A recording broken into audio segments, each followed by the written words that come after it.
Hello and welcome to A Celtic World, a podcast for Celtic fans in all four corners of the globe, connecting people in every time zone. And I'm your host for tonight, Stephen, and I'm joining you from Sydney in Australia.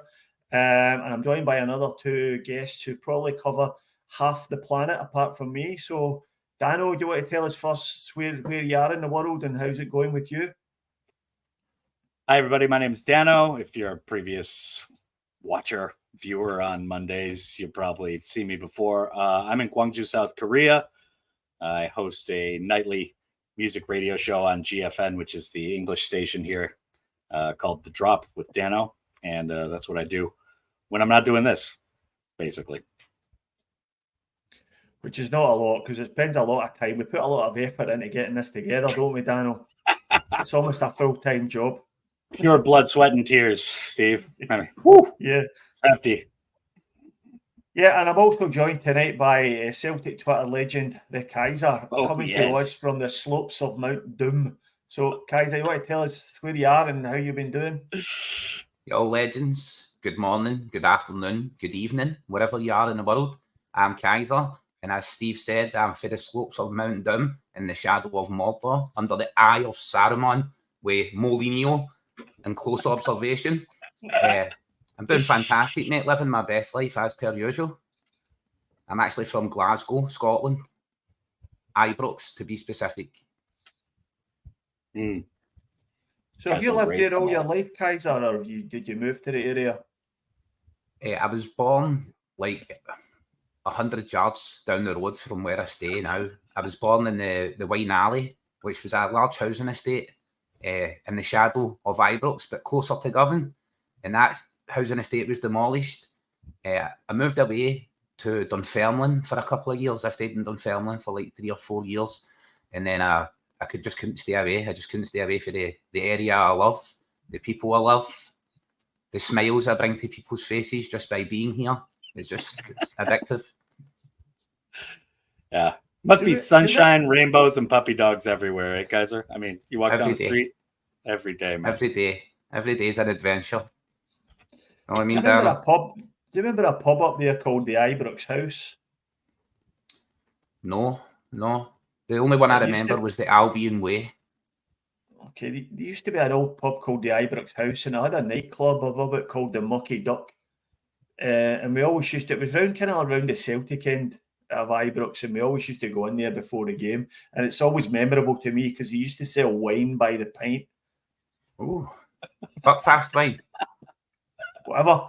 I don't know what it was, but anyway. It came out a tap into a pint glass and went down the thrapple. So could have been anything, man. Could have been anything. A classy establishment. Very classy. That was it, yeah. Ooh, yes. Sawdust on the floor, yes. Yes. Welcome to everyone in chat as well. I see the legend Frank Brennan in there. We've got a couple of comments already. Craig White's a legend. Joined us before we even started to tell he hates the international break. Frank Brennan saying the beard is back. He's talking about me. That's 2 days growth, mate. Yeah, you got a little something going there, Stephen. It's getting there. Mickey Moynihan, hail for Leith, boys. I hope the sun's shining on Leith. All right, Mickey. Yeah. Street Shitter, great name. How's it going? That's the top one so far for me. That's my guy right there, the Street Shitter. That's my number one, man. All right. So wherever you are in the world, thanks very much for joining us. And if you're thinking about posting in the comment section, Brendan Rodgers has a message for you. Yeah, I subscribe, as every true Celtic fan should, to the Celtic World. But what I don't do is read any of the comments. There's nothing in that for me. I have no idea who Pete McGee or Mickey Moynihan are, to be honest. David Reid, his surname might be Reid, but he probably can't. So there's little I can learn from these people. Big Red Scotland, well, I'm not a Red anymore.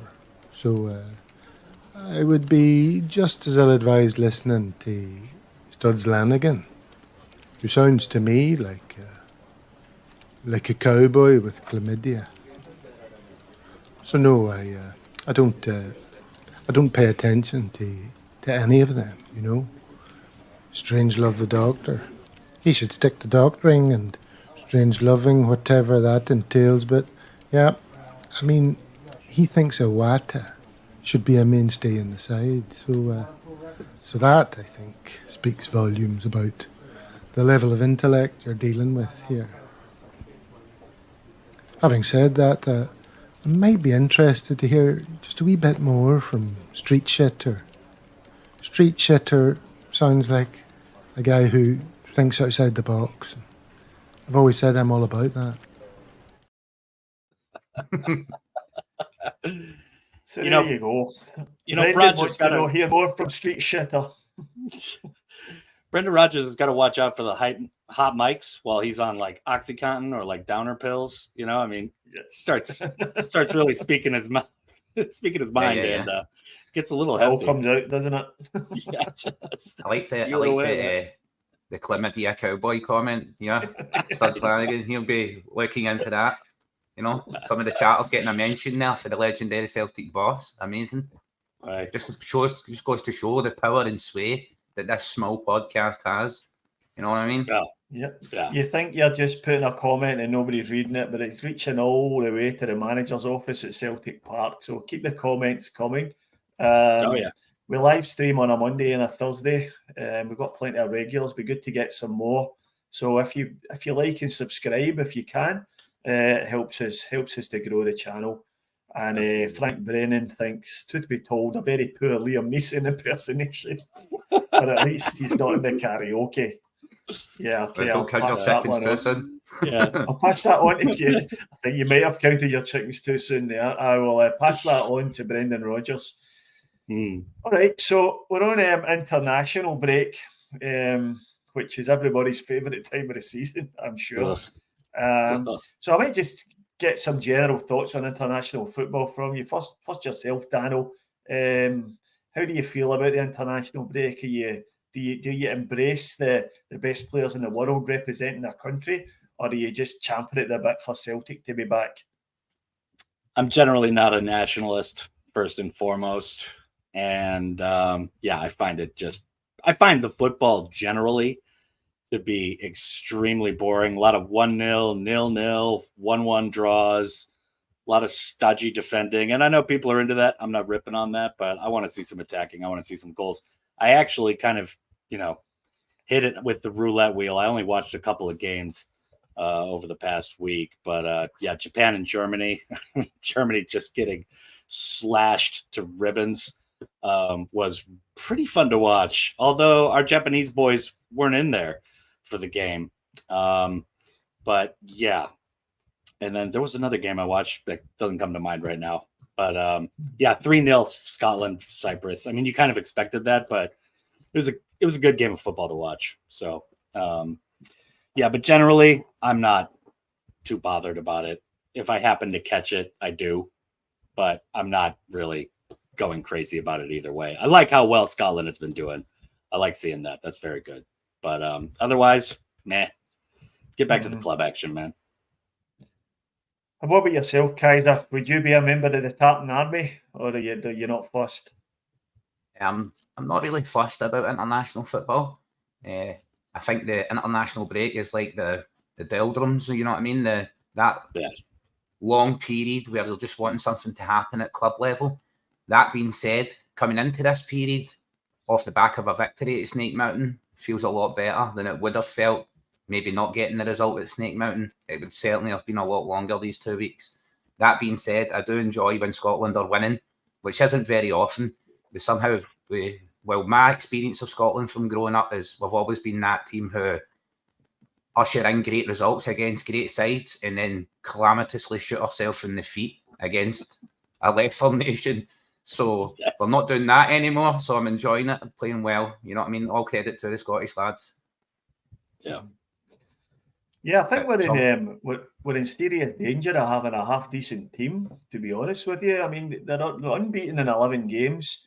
And they're beating decent teams as well. I know Cyprus are not the best, but that, as you mentioned before, that's typical of a game Scotland would have messed up before in years gone past. So great to see them. They put them away within the first half an hour of the game as well. So it was excellent to see.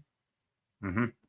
Yeah, we're more or less over the line qualifying for Germany now, and that's not to be sniffed at, qualifying for a major tournament. And I know we have got the game tomorrow against the old enemy, so I will be tuning in for that. Bottle of wine, tartan bandana on, ready to malky goalposts, so to speak. But yeah, I'll be tuning in for that one. Yeah, plus England are training at the over at Snake Mountain, or at least where their training facilities are. So that's extra incentive for me to root against England, which is whatever, forever, all the time, as far as my dislike of England goes. But that is always the case. But Daniel, see, whenever a squad comes in, even in Champions League football, when a squad comes in here to play against Celtic, they always get the use of their training facilities. I very much see that reformed club as like there's a movie called The Last Legion, and it's about the Last Legion of Rome who disappear into Scotland. And that's very much what they are. They are the Last Legion of Britain. They're the only people who still sing Rule Britannia in this crumbling empire. While the Queen is gone and our big-eared son's in charge, it is firmly crumbling, and they will be singing Rule Britannia long into the sunset. But good on them. On you go. Have at it. You know what I mean? The world is changing and evolving. Yeah. The world is changing and evolving beyond that. You know what I mean? Yeah. Just share a tweet here. That was one I noticed on Twitter. Nice club crest there, licking the English boot. Yes. They can always be relied on to disgrace and embarrass themselves. So there you go. Just abject. All right, pull up a couple of comments. Craig White, a legend, is succinct and to the point, and he says shite. Don't know whether that's referring to the Brendan Rodgers skit or something any of us said, but thanks, mate. That's good. I think that's one to go straight to the top. Legend. That's it. So Street Shitter, the aforementioned, says Celtic only. I know a lot of people would agree with that. They can't be bothered with international break. Kenneth Robson didn't know Brendan was Welsh. So a few more from Street Shitter, and one from Frank Brennan. A pint of Glasgow's finest cheap wine, accompanied by a fried Mars bar to watch a nothing each draw with England. Pure heaven. Pure heaven. That describes it adequately, actually. That is probably what's going to happen. All right, well, being International Week, I thought we'd do a... Sorry, mate. What were you saying? No, I'm just going to say there, I see there that Street Shitter is that popular. We now have a Street Shitter too. So he's spawning other Street Shitters. We've got a gang, man. Will be a legion. We've got a Street Shitter tribute act. Yeah. Street Shitter, the sequel. Yeah. All right. Well, being International Week, we'll probably just touch on the Celtic players who are out doing their internationals. Have a quick chat about how they're doing. So we've already talked about the Scotland game, 3-0 win over Cyprus, and Callum McGregor, our captain, played the full 90 minutes. What did you think of McGregor's performance, Daniel? Good. I mean, just working solid in midfield, linking up play between the defense and the attack. He didn't have any crazy starlet moments or anything, but played well. Obviously, that's why he didn't get taken off. Generally just did McGregor things, I thought. And Kai, is there any concern that he's playing the full 90 minutes? Would you like to have seen him getting taken off, especially since the team was 3-0 up at the time? Definitely. He's like a vital cog in the machine that is Glasgow Celtic. I mean, he's that vital that we have umpteen central midfielders who are supposed to be providing relief and coming in there and getting Cal out for the less important games, shall we say, in the league. I know every game is important in the league, but we do have games there where Cal could be getting a rest and he plays a lot of football. You know what I mean? I think we could really be doing with him getting rested, especially when Scotland are cruising to a 3-0 victory. And I'm sure we need to explore options for the national team as well, having people come in there. If, per se, Callum should pick up an injury, then what do we do then? So I would like to see him rested. I would like to see him withdrawn more, especially in the national setup, because we can't afford to withdraw him at domestic level, and we certainly can't afford to withdraw him in the Champions League. But that's where these other players who are at Celtic come in. That's where the central midfield backup is supposed to come in. I think Celtic have the most midfielders I've ever seen in my life. They don't sign any other position, but we've got about 15 central midfielders. So there's plenty of relief there. So, you know what I mean? There's plenty of people to swap them with. Yeah. But the thing is that McGregor just has probably the best engine in Scotland, man. I mean, the work rate that he can provide is just unparalleled. So yeah, he gets leaned on a lot, but he can't take it. But yeah, you don't want to lean on him too much, especially, against whatever Livingston or something like that right before a Champions League game. I mean, we need him for the full 90 minutes in any Champions League tie, We need them firing on all cylinders. We can't afford them carrying a knock or a lump or a bump. You know what I mean? So it's easy to, for me, the national manager should be withdrawing them. It's easy to give them that rest, especially when we're cruising to victory. It seems pointless to keep them in there. But they did. They played the full 90 minutes. Yeah, I was surprised. There was plenty of options on the bench, and we were 3-0 up. I thought you could have given him a rest. And I mean, you've got to imagine he'll play, if not the full 90, but close to the 90 minutes against England on Tuesday night. So not great from Steve Clarke, not helping as much there. What do you think? I read a story today about Harvey Barnes, the Newcastle player who's considering changing his allegiance from England to Scotland. What's your take on that, Dano? I don't know if you're aware of Harvey Barnes. He's quite a good player, but do you think we should be looking at taking players who are, on the face of it, are just English with Scottish grandparents? I mean, I think Scotland should consider each player on their merits. I think he'd be an okay addition to the team, but the old saying, if it ain't broke, don't fix it. He comes into the squad and you're starting to give him minutes or something. I don't really see that happening. I can see why he wouldn't be, wanting to play for England anymore. And, he could see that he would get more minutes possibly up in Scotland, but with the way they're rolling right now, I doubt it. But I don't really feel one way or the other. If they have a connection to the country, that's okay, man. They can change their allegiance. I wouldn't consider him like a turncoat or anything. Like I said, I'm not really that hardcore on nationalism or any of this stuff anyways. So, if he's allowed to do it, he should do it. Yeah, Kaiser, the Republic of Ireland built great teams down through the years by playing basically Englishmen who drank a pint of Guinness at some point in their life and were considered Irish. So I'm okay with it. What about yourself? Yeah, I'm all right with it. I think coming in, I don't really want other nations cast-offs if you can't get a game. But I understand that Scotland's population is roughly in the region of 5 million people. So there is a lot better chance of getting a game for the national team for us than there is for England. I believe there's 20 million people in London alone. Jeez, it seems that way anyway when you look at it. It's massive place, a massive population. So if he's, as you say, they're playing for Newcastle, he's getting minutes in the Premiership, he's performing for his club side, then he should be considered by all means. The fact that it's his grandparents, it means nothing to me. You know what I mean? I'm like, no problem at all. No problem at all. I think Big Joe Hart went a long way to settling some of my patriotic feelings towards the English after Braveheart. Got me all riled up. We had Joe Hart, Braveheart to Joe Hart. It settled me down. Yeah. And the other thing is, if you look at Scottish history and just Scottish football, I don't care what you're talking about, Scotland never has enough people. So why wouldn't you take another person on? Scotland just never has enough people. Wars, football, sports, anything. So take them in, man. All right, we'll just jump back into the comments. So Craig White's a legend telling us about Callum McGregor. You wonder what effect playing so much will have on the longevity of his career. which no, is that's the exactly point. the point we're driving at. He plays 60 games a season just now.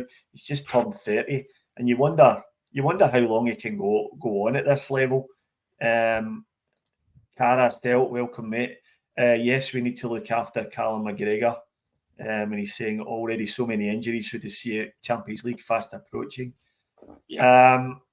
So, yeah, it's a good point about Callum McGregor. I wonder if we might see him retiring from international football potentially after next summer's Euros. Do you think that's a good call, Kaiser? Well, I love it when Scotland are playing well. You know what I mean, bro? I love that. I love that fact. But when it comes to the longevity of Carl's career, I would rather have him playing for Celtic than playing for the national team. That's what it makes the most difference to me in my happy life. It's not watching Scotland win things. And I understand there'll be people in the Tartan Army being like, that's unpatriotic. To play for your country is the greatest honour a player could receive. But for me, playing for Celtic is the greatest honour a player can receive. And every player in the world should want to play for Celtic for free, just like me. Yeah. A wee poem going on there, mate. Get that down in paper. Can't help it. I'm Dr. Seuss. Can't help it. Yeah, I think, Dano, the last time when Brendan Rodgers arrived at Celtic the first time, Scott Brown, shortly after, hung up his international boots. So I think that's probably a fair shout that Callum will be looking to do that over the next year or two. Do you reckon? Maybe. I would say possibly if they have a shot at getting to the World Cup after the Euros, he might stick around. But yeah, you get past like 30 years old, you get up to 32, mid-30s. Yeah, most players tend to call it quits because it's just too much, man. You're literally playing 365 days of football all the time, everywhere you go. So I could see he's right in that wheelhouse right now. But, when he wants to do it and does he want to step down after having a successful like Euro qualification and then looking forward to the World Cup possibly? I don't know. It's an interesting question, and it's totally up to him, obviously. But yeah, this is right around the time he would start thinking about it. Well, we all know. Right, I think most days are on that far side of 30. You know what I mean? And I certainly know when I hit my 30s, some 10 years ago, I started struggling with knee injuries and ankle injuries. You know what I mean? And the recovery time got longer and longer as well. So like would usually be I'd sprain an ankle and I'd be out for a couple of weeks of football. That turned into a month and a half. And then I rattled my left knee playing fives. I tore my metatarsal, and that's career over. The five-a-side football was gone forever. I have recovered from it since, but I could never go back to playing football. Just the mere nature of, well, the size and the way I play. I play like Mark Viduka, but I'm built like retired Ronaldo. You know what I mean? So it's hard wearing on the knees, trying to turn and run. Yeah. The mind is fully active. I can see the pass. I can make the pass. I just can't complete the 1-2. I can't get to the next point anymore. You know what I mean? Yeah. So I think you need to really consider the longevity of your career and exactly what level you want to play at. What is the highest level Callum McGregor will be playing at?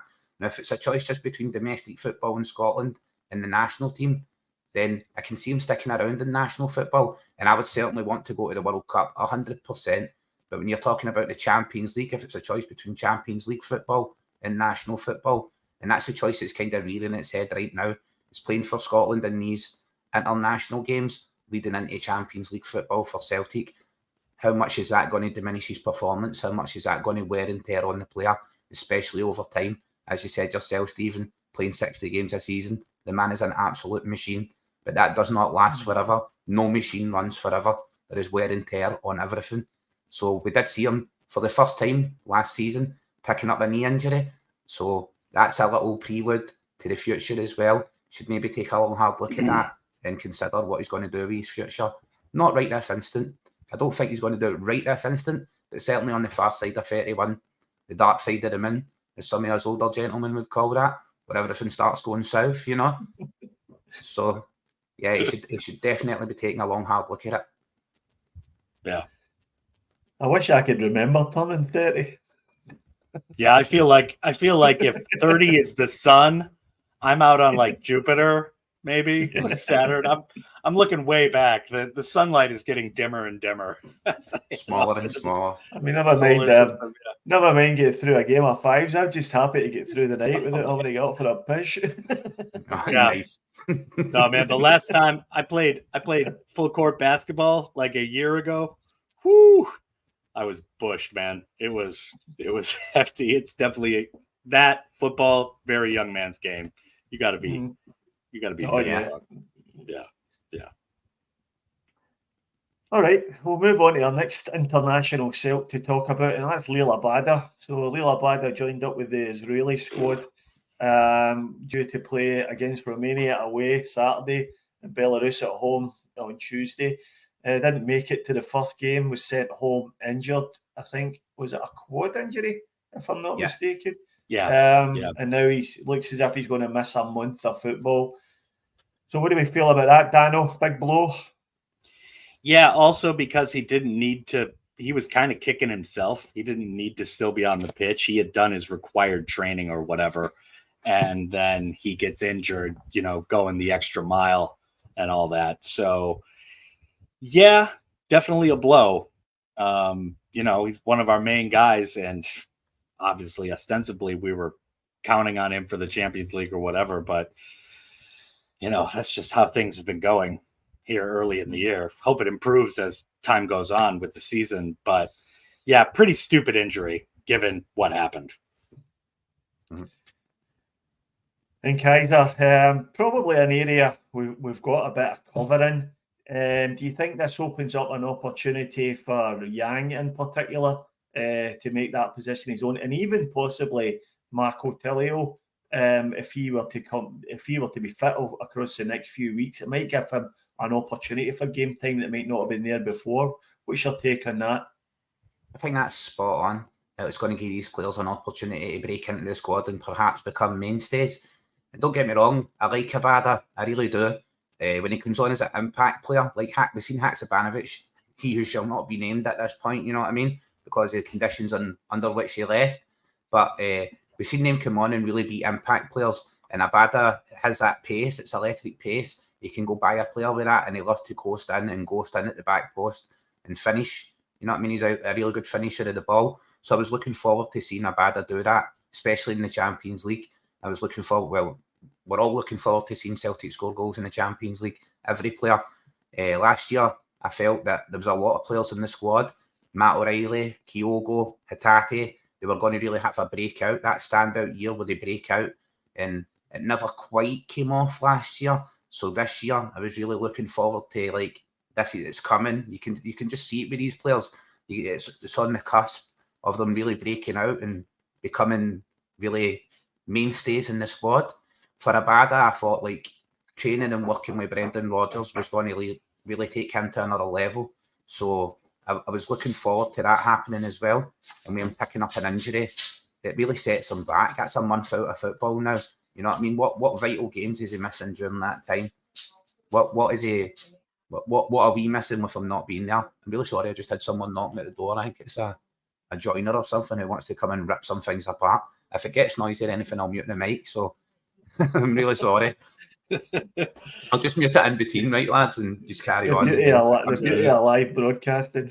I mean, Stephen, the other thing is that Abada hasn't had a crazy good year so far. I mean, he had a couple moments in the Rangers match where he had a couple good crosses and stuff like that, started a couple good breaks, and that's exactly what we want to see from him. But otherwise, it's been pretty so-so. So, yeah, I'm excited to see Yang, obviously not just because I'm in Korea, but I think he's shown some flashes of stuff so far, even in his brief cameos that have been quality, man. He's a real quality player. I think that's going to show over time. Yeah, so Yang made his debut for South Korea in an absolutely rip-snorting nothing each draw with Wales on the weekend. One for the purists. So what's the talk about Yang about the Korean football world?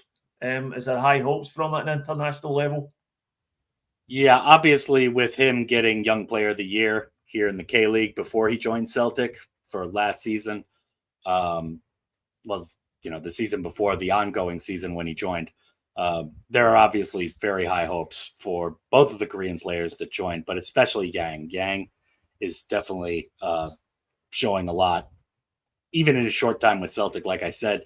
And yeah, the chatter here in Korea is definitely, they're starting to follow him. There are inklings of, hey, this kid might be something. And now that he's gotten his proper Korea debut, man, the sky's the limit. And everybody's looking forward to what he can do for Celtic, as am I.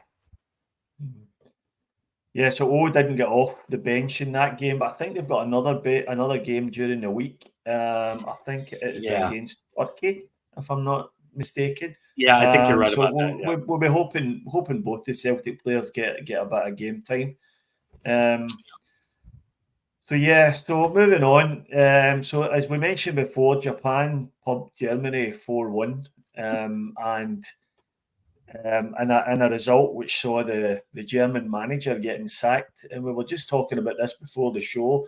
This Hans Flick is the first German manager to get sacked since 1926. So almost 100 years since the Germans have sacked their manager. Is that one for your resume, Kaiser? That'd be a good one to be telling when he's going for his next manager's job. Yeah. First, that's one to put in the CV, isn't it? First one sacked in over 100 years for the national side. You know what I mean?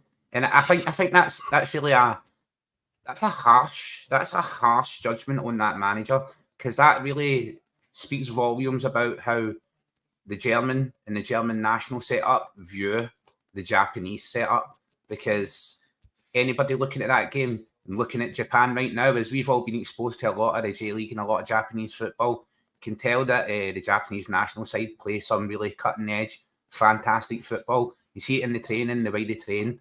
It's really forward-thinking, you know what I mean? Really excellent play, excellent talent on display. So for Germany to really overreact like that, it's a bit harsh. But, well, as they say, 2 tears in a bucket, big man. Get it right up you. You know what I mean? Yeah. I think the last one that gets sacked was because when Pele and that dug a tunnel out of the stadium, and it was that movie Escape to Victory, and Sylvester Stallone saved the penalty in that. That may have been him, actually. That was the last one to get sacked. Yeah. Yeah, so it seems that Moriyasu, the Japanese problem, seems to have a problem picking Kyogo.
There you go. Even the Donald dog joining in there.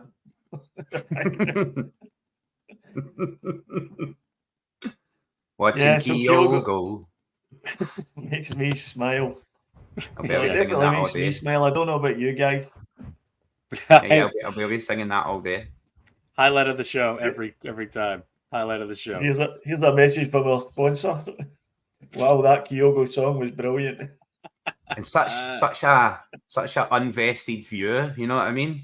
It's not like he's got any hand in the creation of that. That's right. No conflict of interest there. Oh. Mickey Moynihan will be humming that song all day now. Yeah, I think you're not the only one, mate. Man, last week's Monday tune was stuck in my head for like 3 days. It was ridiculous, man. Seriously. All right. Seriously. So, moving on. I've still been singing every day's a Scalp Hun Day. Every day's a Scalp Hun's Day. I was humming it to myself till Thursday, man. It was just catching myself empty-headed moments, working around the house. I can't even think what the original sounds like now. He's ruined it. I'm sorry, he's overshadowed it. All right, we'll just talk about briefly about some of the other guys. So Odin Thiago Holm was away with the Norway under-21s.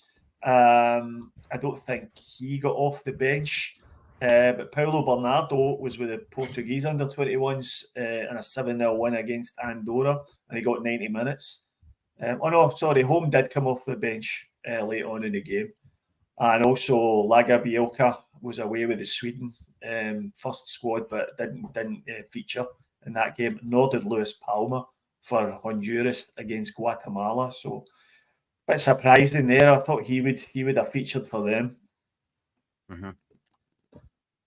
All right. So we spoke about it already a little bit. So Rangers have given England use of their training ground for the upcoming friendly. What do you reckon to that, Dano? Is it fair enough, or is it just them being outrageous, dirty bastards as usual? Yeah, I'd say the latter. I mean, if I have an option on saying anything about Rangers, it's going to be the more negative fucking side of that. Just a bunch of bootlickers just waving their Union Jacks. And, it seems like they would have bigger things to worry about suffering through these 2 weeks after us scalping them at Ibrox in front of all Rangers fans. But, whatever. You got to, serve the king and do whatever they do. And that's right up their alley, man. So, whatever. They'll be Kai, was that something that surprised you? Totally unsurprising. You know what I mean? That's it. Nationalist bootlickers, that's what they're all about.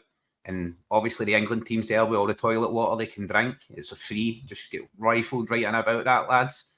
And as Jose Mourinho, he'll be up there and pretending like he's an actual full-time manager instead of a PE teacher getting a half-decent wage. He'll be up there and try to get some of the players to watch the England guys in the setup and be like, oh, this is a quality that yous can be at. We'll have big dossers, or dossers as I like to call them. Have big dorsals up there watching on for the sidelines through the fence like a wee kid. You know what I mean? Of course, he'll be anything there to put a spin on getting scalped by Celtic at Ibrox. Anything at all. Anything they could do, they were going to do. So this is just obviously, you think they would have a bit of national pride and be like, no, but we all know what nation they love to represent, and it's certainly not Scotland. Yeah. So it's firmly expected after the dirty, rotten, handbag orange bastards. Pardon my French. But, they could. It's playing to the base, isn't it? I mean, they could have trained in Northern England somewhere. There's plenty of training centres up Newcastle way, and it's a 3-hour drive from Glasgow, so they didn't have to do that at all. But there you go. So speaking of Mourinho, rumours sweeping Glasgow the last few days that he's maybe been handed his jotters. First question is, Kaiser, do you think that's true? Second question, are you happy or sad about it? I would be deeply saddened if Mourinho was to lose his job, because he's got Brendan sussed. He's got every manager in the world sussed. He's got every technique, every playing style, everything he's got sussed. So it would sadden me if Rangers were to let go of him. But in no way, shape or form is that happening. When he signed on with Rangers, he agreed a leaving contract that if Rangers were to sack him, he would be paid £3.5 million. Ain't no way they've got £3.5 million to pay him, and there ain't no way he's walking away for free when he can receive £3.5 million. Just ain't no way that's going to happen. That's just, again, I would say that's Sevco fans themselves fear-mongering and being like, oh, the manager's been sacked, the manager's leaving, he's walked away. Then to get that reaction for their own fans and get more people on side wanting them to stay. Because, like, look at the money they've just invested in that squad. Players of his choice to replace players that left. You know, who are they going to bring in? Who's going to get, like, many a good tune's been played on an old fiddle, but some of the strings over there are broken, and you can't play on broken strings. So he's going to be the one who's cemented in place there and try to get a tune out of that. And I firmly believe that. He's going nowhere. We've got delight upon delight to come this season. I just hope Celtic continue and kick on from that result. I do very much see that result as a watershed moment for Brendan Rodgers with the players, with the squad, with the team. It's like a snowball downhill now. It's just going to gather pace and momentum. We're just going to get better and better. So I certainly hope he stays for all of those above reasons. Yeah. What do you reckon, Daniel? Do you think he's on a sticky wicket there, or are they going to stick with him like Kaiser says? I think he's on a sticky wicket, but most of this is from all the Sevconian orcs having a freak out because he changed his profile picture or something. That didn't really show anything about anything, but he's in his old, training top QPR, and everybody just went fucking ballistic and whatever. Like Kaiser said, anything to distract everybody from one of the worst losses, even for them in recent time, that they've had to us. I mean, if you were a Rangers supporter on that day, you were horrified. You've been dealing with it the past 2 weeks. I mean, the fallout has been massive. So of course they're just looking for anything else to rage out about. And that's basically what happened here. It's just knee-jerk social media shit. And they just freaked out. And everybody else freaked out about it because they thought there was something to it. And there's not, because, yes, Kaiser's right. They would have to pay him a boatload of cash to fire him. And they do not want to do that at all. It's quite simply, it's because he's been drinking pints of gravy every morning, and he's now got that triple chin, big beer belly, and he's thought to himself, I know what today, I'll put up the old profile picture from when my skinnier days were, and just so happened he had his old training top on, and he's been caught out for it, you know what I mean? He's trying to update his grinder, and he's like, all the Sevcovians, they've all noticed it, and they've leaped right on the back of it, not in the way he was expecting, but in the way of thinking he had walked or sacked. So, like, if he had walked from the club, or if he had been sacked, why would he change his profile picture to a QPR top? Like, why would he do that? That's a club that he'd already left as well. It's not like he's going back there. It's not like he can never return there. He would be looking for a new job. You know what I mean? He'd be putting up some face shots down in a Mars bar, stuffing a Mars bar in his mouth and down in a jug of gravy at the same time, and trying to find a job in Scotland. Yeah, I think he thought he was trying to update his Tinder profile or something, and it was accidentally his Twitter profile. So there you go. Like, he's trying to go for the hotter, younger himself after the summer of gaining at least 20, 30 pounds. I mean, he's gaining quite the beer belly there, man. Gravy gut. Yeah, he was trying to compete with Ange in every aspect, but Ange left. You know what I mean? He was like, I want one of the bellies that Ange, maybe that makes you a tactical mastermind, having one of the bellies. You know what I mean? I hear every time he turns round, Rangers are a year older. Takes him 365 days to spin. He's that ugly, they're going to move Halloween to his birthday, bro. Put it that way. I mean, to be fair, we've all done it, haven't we? Change your profile picture to somewhere where you look a lot better. So. Oh, yeah. That's what everybody does on social media. They all look way better than they do in real life. You know what I mean? I mean, everybody's just finding that one sweet picture they took at this perfect moment in their lives. And then, so there you go. Make it black and white, innit? You make it black and white, Daniel. You get the picture and you think that one black and white. Boom. Yeah, sepia tinge. Sepia tinge to the rescue. Yeah, exactly. Filters initiated. You know what I mean?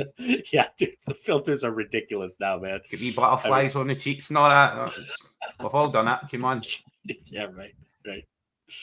All right, so I'll just pull up a few more comments. Some people commenting on my wee Kyogo song there. Frank Brennan says Kyogo always makes me smile, but Cockney Rebel Liam Neeson style most certainly doesn't. Let's go, Frank. James Floyd says top tune, stuck now. Yeah.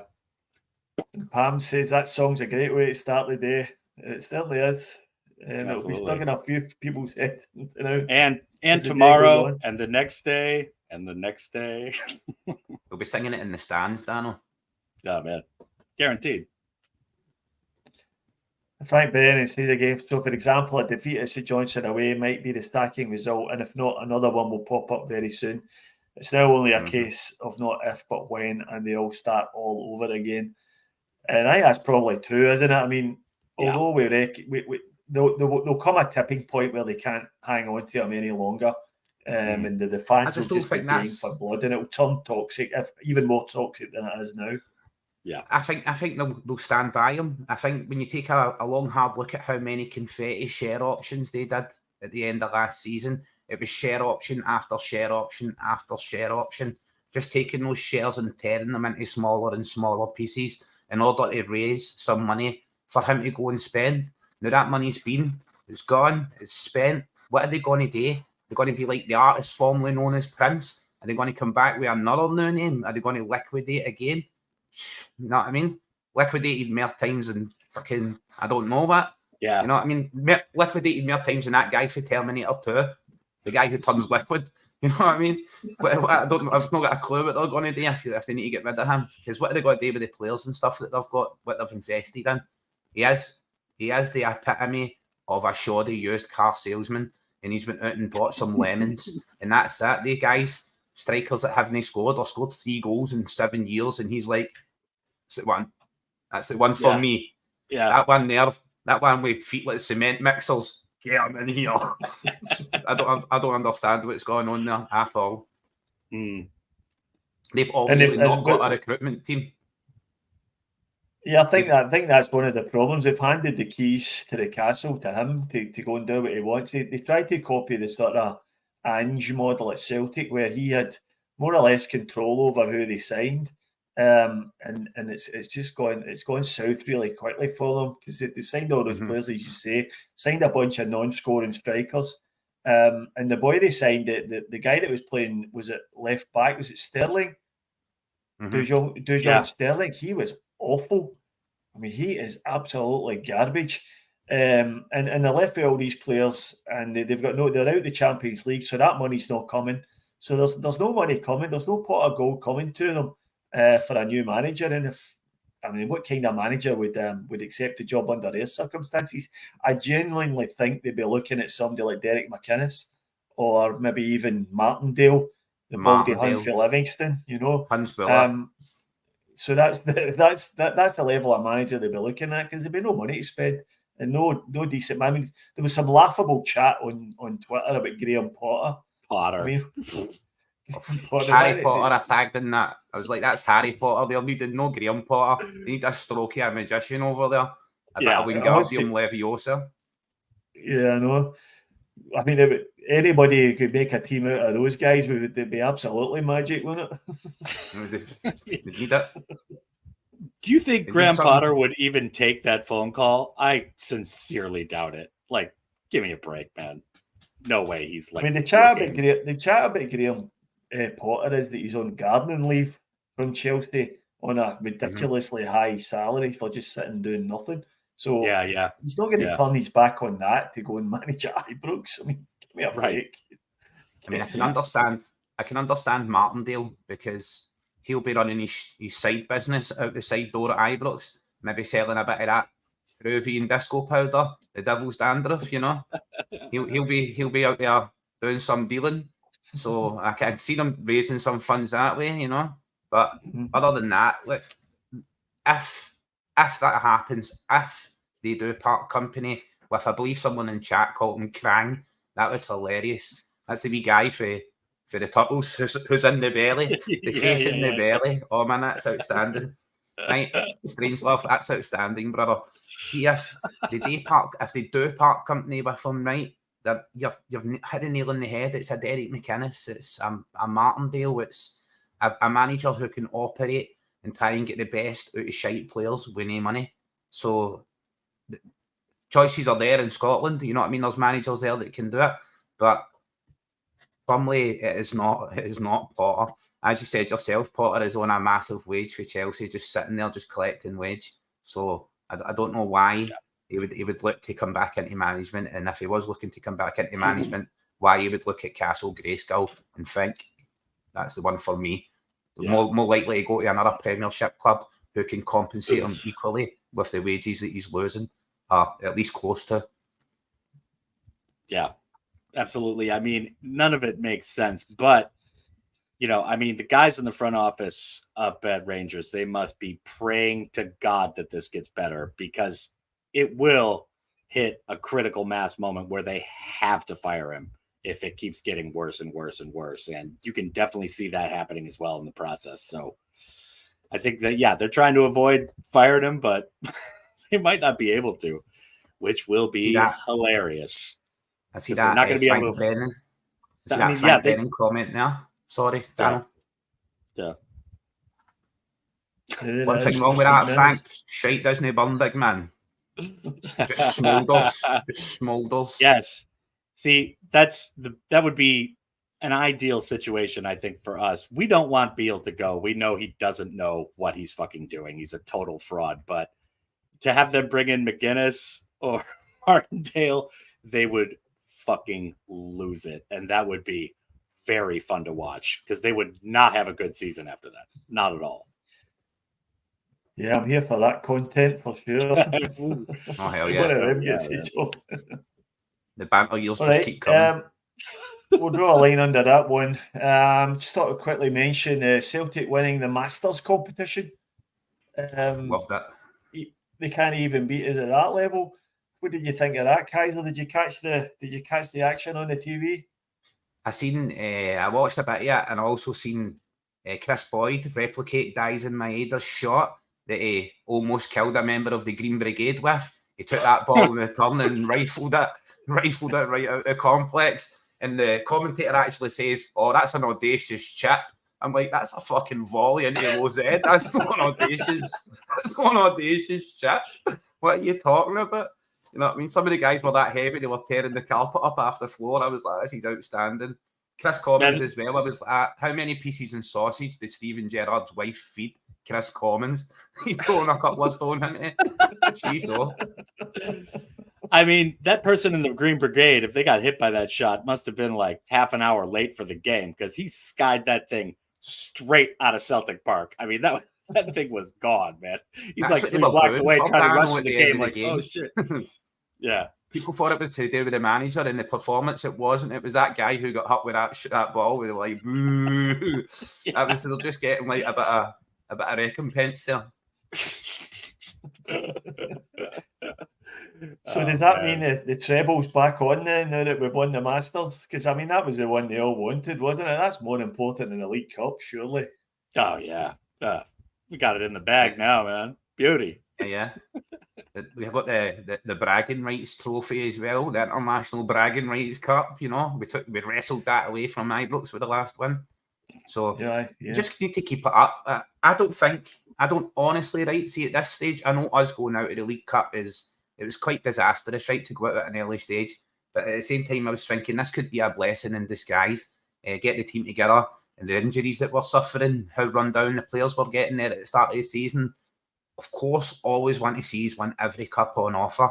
But right now, look at them. They're in that cup. And if they don't win it, that is ultimately a complete and utter disaster, because they're the only team. They're the only team in a 2-horse race. There's only one horse left in it, in the eyes of Celtic and Sevco fans. So they've already got it in the cupboard. They're empty trophy cabinets. They're moving the spiders out of one of them as we speak. We're in there trying to usher a spider out of one of the empty shelves. It's not going to happen. They've moved the Ibrox bike, the racer. They've moved the racer.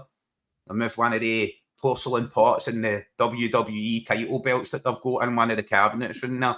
just moved them a bit, trying to like find a spot for this League Cup that they're never going to win. So I'm looking forward to seeing them fall apart. Yeah. I mean, that's one example of Beale definitely getting fired. They don't win the League Cup now, it's over. That they will definitely fire him for sure. Not rooting for it, but that will definitely happen if that goes down. All right. Well, we're getting towards the end of the show, so we might start moving on to our social media recommendations. And I'll pull this one up here that I think you sent through, Daniel. Oh, yeah. And I'll just see if I can play this one. Just let me know if you can hear this.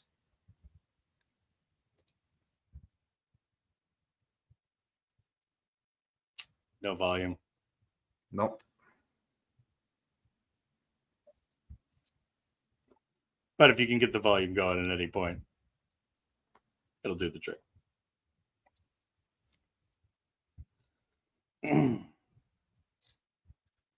But yeah, this is my fondest. Yeah. Did you see that? This is any Celtic, any Celtic supporter will know this moment. This is before the St. Mirren game, our first back after Queen Elizabeth II dies. And this is my fondest memory of her, which is Celtic support chanting, "If you hate the royal family, clap your hands." And everybody's on TV, from the St. Mirren players to everybody else, clapping their hands. The genius of this cannot be overstated. I mean, just, every time somebody protests, like a moment of silence or like applause for somebody they dislike, right? It's just like boos or whatever, a bunch of drunks yelling in the crowd, to actually get the organization with the drum banging away, showing your distaste for any tribute to Queen Elizabeth. It's just perfection, man. Absolute perfection. I mean, whoever put that together should get a Nobel Prize. It is the most genius protest I've ever seen at a sporting event ever. It is gold. I hated the fact that when Queen Elizabeth passed away, people were saying, "Oh, but it's an old woman that's passed away. You need to be respectful of the dead." And I'm like, what? So colonized most of the world, terrorized, raped, pillaged, murdered, and have to be happy, have to say, "Oh, nice wee woman, now she's passed away"? I don't think so. Right. Hitler's dead as well. So, are we all celebrating Hitler? No, we are not. You know what I mean? So you don't celebrate the wrongings. It doesn't matter if they're dead or not. Simple as that. I mean, as an American, watching like the breathless coverage on American TV of this, when we're not supposed to be into royalty or any of that stuff. No American president bows to any royalty they meet when on a diplomatic mission for a reason, and that's our distaste for especially the British monarchy. And yet nowadays it's all just like celebrity worship, and everybody's just sucking them off, man. It's terrible, man. It's like, I believe the term was no taxation without representation, Daniel, that led to the revolution in America. So that's a big moment. I don't see why they would be stroking any royal sausage, and why Americans would want it all over their TV in any way, shape, or form. Exactly. And it was all over network TV, breathless, fawning coverage. You're just sitting there like, fuck off, change the channel, man. Jerk off. You guys call yourself Americans? Fuck off, man. Bingo. Yeah, there's a collective insanity comes across the British people when these sort of things happen. It happens when one of them dies, or when a baby's born, or something like that, or somebody gets married, or some crap like that. And you get all these nutcases camping out in the rain for days to sit and watch a gold carriage going by them for 9 seconds, and a hand waving out it. Somebody who you'll never meet in your life and who doesn't give a shit about you. I actually had a bit of drama on my own social media. I didn't put forward a social media pic, but actually it was my son's 10th birthday, and he took his own birthday money and went to the Celtic store in Argyle Street to buy his Celtic strip. So he bought the strip, and the staff in the store were disinterested. There was poor service. No, I didn't expect him to come out with sparklers and sing happy birthday or play the Celtic symphony or Kyogo to burst out of a cake. You know what I mean? I just expected the staff to be courteous. But the people who have commented on this post, they're like, calling my son a full strip wanker. He's a 10-year-old boy. He's got the socks, the shorts, and the top. Get a fucking grip of yourself. And that's Celtic fans. Then the Sevco fans came in on top of that post as well. It's like when you've got a little bit of following on social media, people think they're going to come in and say something smart and carve their reputation out of you. They think everybody who follows you is going to go like, oh, that guy's fucking, I'm following him, he's intelligent. When in reality, the person's going to be stuck following 600 people with 28 followers. Just fucking stick to what you're good at, pal. You know what I mean? Just fucking going back under the rock where you came from. I wasn't looking for anything special for my son. It was his birthday. He took his own money to buy his first ever Celtic strip. I just looked for the staff in the store to be courteous and polite and not ignore my son completely while throwing his bag of stuff at him because there was a pappy outside with a Rangers top on. They were staring at the window at a guy with a Sevco top on like it was the fucking second coming of the Antichrist. You know what I mean? You're like, it's just an old plonker with a Rangers top on. What is the problem? You know what I mean? I'm a plonker with a Celtic top on, standing in front of Ibrox Stadium. I don't see you down here washing my shoes.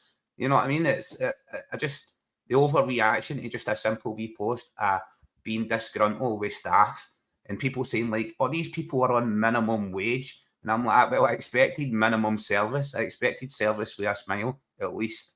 You know what I mean? I didn't expect Brendan Rodgers to come down and fucking Dermot Desmond's G6 and taxi me back to Ibrox. Get a grip of yourselves, you know what I mean? But people, it's that you're either one extreme view or the other extreme view, isn't it? You know what I mean? You can never just be a guy who was just looking for a bit of service with a smile. Yeah. That's disappointing, isn't it? I mean, you want the experience to be good, and you want the Celtic shops wherever you are the customer facing side of Celtic, so they're representing the club just as much as the players and the management are. So that's very disappointing to hear. 100%, Stephen. It's 2023, bro. Right? I can't tell my son that he's a boy. You know what I mean? He can identify as a girl. He can identify as a cheese sandwich. He can identify as fucking butter if he wants. You know what I mean, mate? But I have to tell him what football team he's to support. I have to tell him he's definitely a Celtic fan because I'm a Celtic fan. No, it takes time to cultivate that opinion. Taking my son to ladies football, ushering them in gently to the world of Celtic football when he's found interest in the sport. And I just expected the staff to be courteous. Nothing extravagant. I didn't expect a discount. I didn't expect them to say happy birthday. I just expected them to be courteous to him when he went there to spend his money on invest it in the club. You know what I mean? Put the money back into the club. Yeah, and I mean, the other thing is 8, 9, 10 years old. Like, that's exactly the age you wear like a full kit, man. I mean, that's when you do it. Like, you start getting into sports and you put on a full uniform. Kids at that age love that stuff. I mean, all these people on social media ripping on him for that. Like, he's like a 35-year-old man. Yeah. And they probably walk around with their favorite team's tops on like they're still, 15 or 12 or whatever. And yeah, give me a break, man. It's just the nature. It's the nature of the animal in social media. You need to have thick skin. If you take any of that to a seat, I've been sat laughing at it. You know what I mean? There's people now taking the picture of my son walking down the street with his full strip on, and because there's a homeless guy who's probably a drug addict down on his luck, because he's sitting in the street, they've now circled that and they're calling me names saying he should have gave his money to this guy. You know what I mean? I'm like, fuck off. You know what I mean? Right, like so any of them would. Give me a break, man. They're all good at My Bleeding Heart and preaching that they're the best people in the world online. You know what I mean? In reality, none of them are actually that, or else they wouldn't be doing the exact thing what they're doing. Which just basically because my top post on the page has had over like 280,000 views of me standing outside Ibrox, I'm under no illusion exactly who it is who's commenting on the post.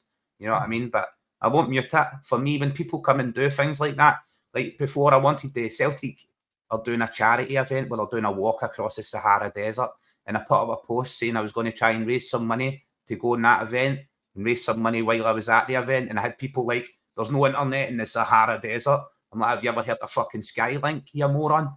You can upload files, you can do whatever you want nowadays. It's a global community, I can record videos and then upload them when I get back. I can document it, video log it. But yeah, you get everybody choking to prove you're wrong, and I'm like, all you're doing is painting yourself as an asshole.